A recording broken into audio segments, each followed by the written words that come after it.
Hello everyone, আসসালামু আলাইকুম। আশা করছি আল্লাহর রহমতে আপনারা সবাই অনেক ভালো আছেন। গাইজ, আজকে যে ঘটনাটি শেয়ার করতে যাচ্ছি খুবই ইন্টারেস্টিং একটি ঘটনা। আশা করি এই ঘটনাটি সবার ভালো লাগবে। তো ঘটনায় যাই। এই ঘটনাটা আমার খালামণির সাথে ঘটেছিল। তিনি আমাকে এই ঘটনার সম্পর্কে বলেছেন। আসলে এই ঘটনাটি আজ থেকে অনেক বছর আগের। আমার খালামণির বয়স তখন 15 কি 16 হবে। সেই সময় মেয়েদের কম বয়সে বিয়ে দেওয়া হতো। আমার খালামণির সাথেও তাই হয়েছিল। 15 বছর বয়সে তিনি পাড়ি যান শ্বশুর বাড়িতে। বিশাল জমিদারি বাড়ি নয়, তবে আর্থিক অবস্থা বেশ ভালোই ছিল। বাড়ি থেকে অনেকটা দূরে ছিল একটা কুয়ো, আর একটু সামনে এগিয়ে ছিল ধান ক্ষেত। কুয়ো থেকে জল নিয়ে কৃষি ক্ষেতে ব্যবহার করা হতো। খালুও কৃষিকাজে ছিলেন, তবে তিনি অনেক গবাদি পশু পালন করতেন। বাড়ির পিছনের দিকে খামার বানিয়ে ফেলেছিলেন তিনি। আর খানিকটা দূরে একটা পুকুর ছিল, সেটা পশু পাখির গোসলের জন্য ব্যবহার করা হতো। তো একদিন খালু গরুকে খাওয়ার জন্য খামারে গিয়ে দেখলেন তার একটা গরু মরে পড়ে আছে। এই ব্যাপারে তিনি খুব চিন্তিত হয়ে পড়লেন, কারণ এর মতো 2 দিন আগে তার একটা গরু মারা গিয়েছিল। তাই তিনি ঠিক করলেন আজ ডাক্তার আনবেন এবং প্রয়োজনে ওষুধও কিনে আনবেন, কারণ এই প্রাণীগুলো তার খুব প্রিয় ছিল। তিনি এদের খুব ভালোভাবে দেখাশোনা করতেন। তো সেই দিন দুপুর 12টা নাগাদ তিনি বেরিয়ে যান। খালাকে বলে যান ওদের খেয়াল রাখতে। বাড়িতে খালার শাশুড়ি, ননদ এবং ভাসুরের বউ ছিলেন। খালা দুপুর 2টা কি 3টার দিকে বাইরে যান। তিনি দেখতে পান পুকুরের কাছে কেউ যেন দাঁড়িয়ে আছে। আসলে ওই সময় গ্রামের বেশিরভাগ মানুষই বাইরে বের হয় না, তখন অনেক রোদ থাকে।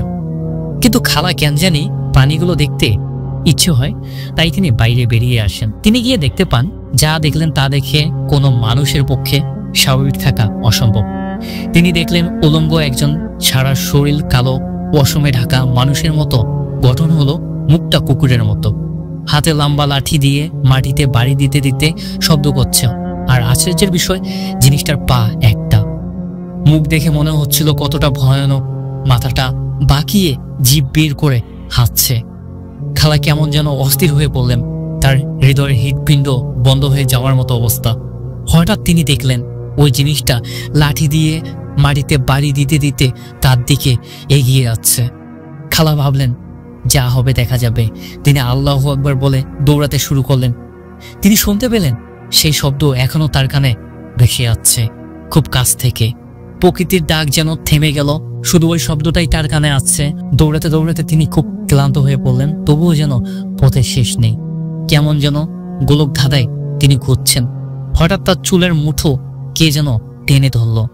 কেমন একটা পচা গন্ধ পেলেন তিনি। কি করবেন না জেনে তিনি ঘামতে লাগলেন। তার রীতিমতো অজ্ঞান হয়ে যাওয়ার মতো অবস্থা। তার মনে হলো মৃত্যু তার পিছনে দাঁড়িয়ে আছে। তবুও তিনি শেষ চেষ্টা হিসেবে আবার দৌড়াতে শুরু করলেন। তার মাথায় প্রচন্ড জোরে টান পড়ল। খালার মাথা থেকে প্রায় একগুচ্ছ চুল উঠে এলেন। তবুও তিনি দৌড়াতে থাকলেন। পিছনে তাকিয়ে দেখলেন ওই জিনিসটা আর নেই, কিন্তু ওই স্থানে তার রক্তমাখা চুল পড়ে আছে। তবুও তিনি থামলেন না। বাড়ি পৌঁছে তিনি থামলেন। ঘরের বাইরে উঠানে বসে থাকা ননদ খালাকে দেখে রীতিমতো ঘাবড়ে গেল, কারণ খালার শরীর ঘামে ভিজে গেছে আর মাথা থেকে রক্ত বের হচ্ছিল। খালা তার ননদের গায়ে অজ্ঞান হয়ে পড়ে গেলেন। এরপর তাকে ঘরে এনে শুইয়ে দেওয়া হলো। খালার জ্ঞান ফিরলে তিনি তার শাশুড়িকে সব ঘটনা খুলে বলেন। তখন খালামণির শাশুড়ি তাকে শান্ত করে বিছানায় শুইয়ে দিয়ে বাইরে কেউকে দিয়ে হুজুর ডাকতে পাঠাবে। কিছুক্ষণ পর খালুও চলে এলেন। হুজুর এসে ওই জায়গাটা ভালোভাবে দেখে ওদের জানালেন যে ওই জায়গাটা কারো নজর পড়েছে, খুব ভয়ঙ্কর কারো। তিনি এই জায়গা বন্ধ করে দিয়ে চলে গেলেন এবং খালাকে একটা তাবিজ দিয়ে চলে গেলেন হুজুর। তাকে ওই স্থানে যেতে নিষেধ করলেন। তারপর বেশ কয়েকদিন ভালোই কেটেছিল। কিন্তু একদিন খালা হাঁটতে হাঁটতে ওই কুয়োর কাছে চলে গেলেন। তার সাথে তার ননদও ছিল। তারা দুইজনেই দেখলেন কুয়োর পাশে কেউ একজন দাঁড়িয়ে আছে।